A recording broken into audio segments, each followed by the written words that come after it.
మరి ఏం కూర్చోబెట్టి నా మీద పడ్డారు? నేను ఎప్పుడు కులం ప్రస్తావన తీసుకుని నేను ఎప్పుడు రాలేదు.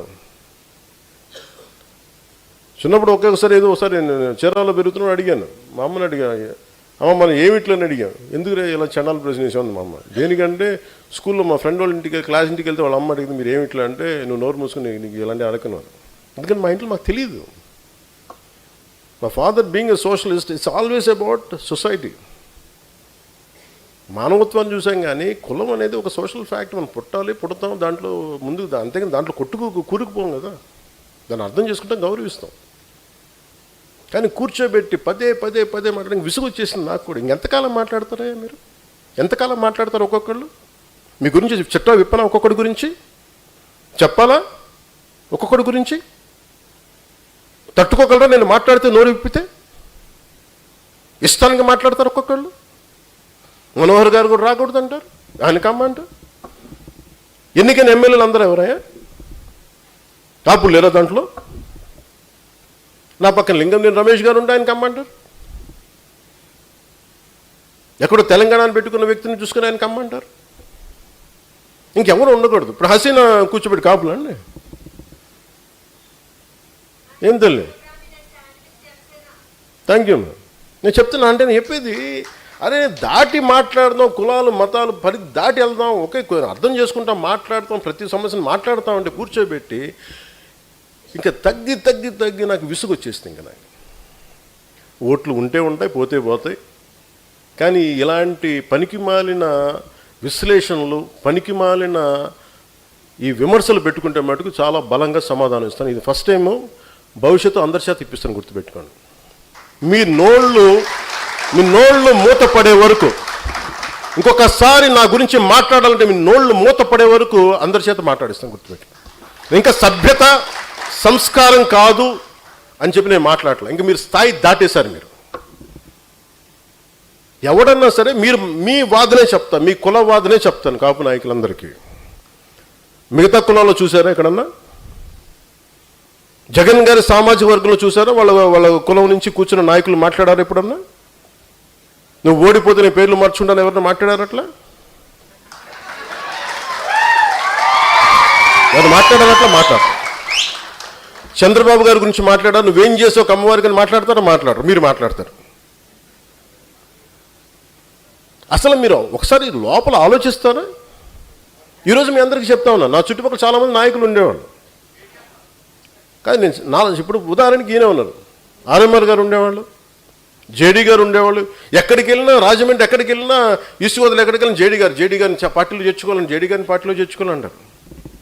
వచ్చారు, మెంబర్షిప్ పెట్టాం, వైజాగ్ పార్లమెంట్ ఇచ్చాం, ఓడిపోయాం. అతను సినిమాలోకి వెళ్ళిపోయి నేను వెళ్ళిపోతాన్నారు. మాతో పాటు తోట చంద్రశేఖర్ గారు ఉండేవాళ్ళు, ఆయన బీఆర్ఎస్కి వెళ్ళిపోయారు. ఇప్పుడు మీరందరూ 3,000 మంది, ఇన్ని వేల మందికి పదవులు వచ్చినాయి. ఎందుకు వస్తాయి? మీరు నిలబడ్డారు కాబట్టి పదవులు వస్తాయి. వాళ్ళు ఉండంటే వాళ్ళందరూ రాజ్యసభ సభ్యులు అయిపోయాలేవో నాకేం తెలుసు,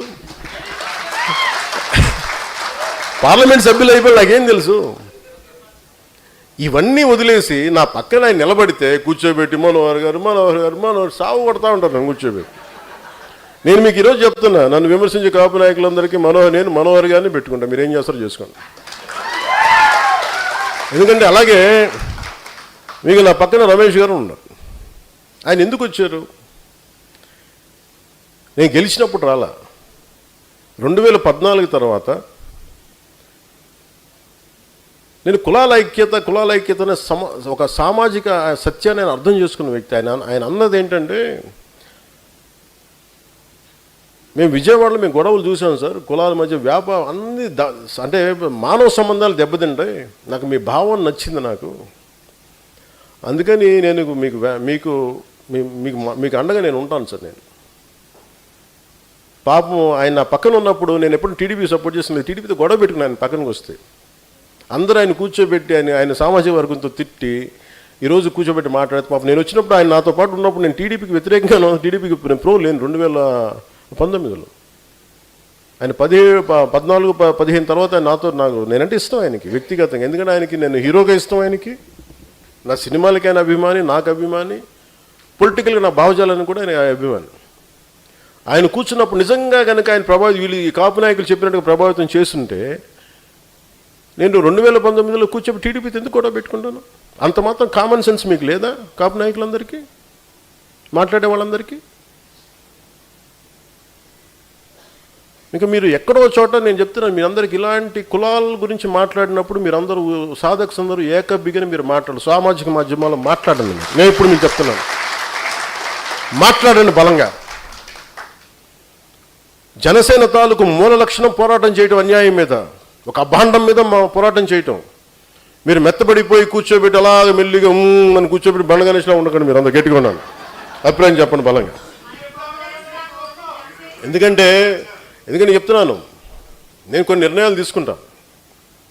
నా దేశ సంక్షేమం కోసం తీసుకుంటాను, మన దేశ సంక్షేమం కోసం, లేదంటే మన రాష్ట్రం కోసం తీసుకుంటాను, మనందరి భవిష్యత్తు కోసం తీసుకుంటాను. నేను మళ్ళీ చెప్తున్నా, మీరందరూ కులాల చట్టాల్లో కూరుకుపోకండి. కులం అనే సామాజిక సత్యాన్ని గుర్తించండి, మతం తాలూకు గౌరవాన్ని పాటించండి, మీ మతాలను ఆరాధించండి, ఎదుటి మతాన్ని గౌరవించండి, చట్టాలను గౌరవించండి. అంతేగాని కూర్చోబెట్టి మనమే వైలేట్ చేసి మనమే తీసేసుకొని ఇంకా సమాజాన్ని విడగొట్టిన చండాలను చాలు. ఇంక కలపడం మీద దృష్టి పెట్టండి అందరూ. సాధకులుగా నేను ఇచ్చే మీకు సలహా నేను మీ ఇదే. ఎందుకంటే మీరు వాడు గుర్తుపెట్టుకోండి, హసీనా గారు మీరు ఎన్ని మెంబర్షిప్స్ చేశారమ్మా? ఓకే, ఆవిడ 200 మందికి ఆవిడ నాయకురాలు. ఆవిడ 200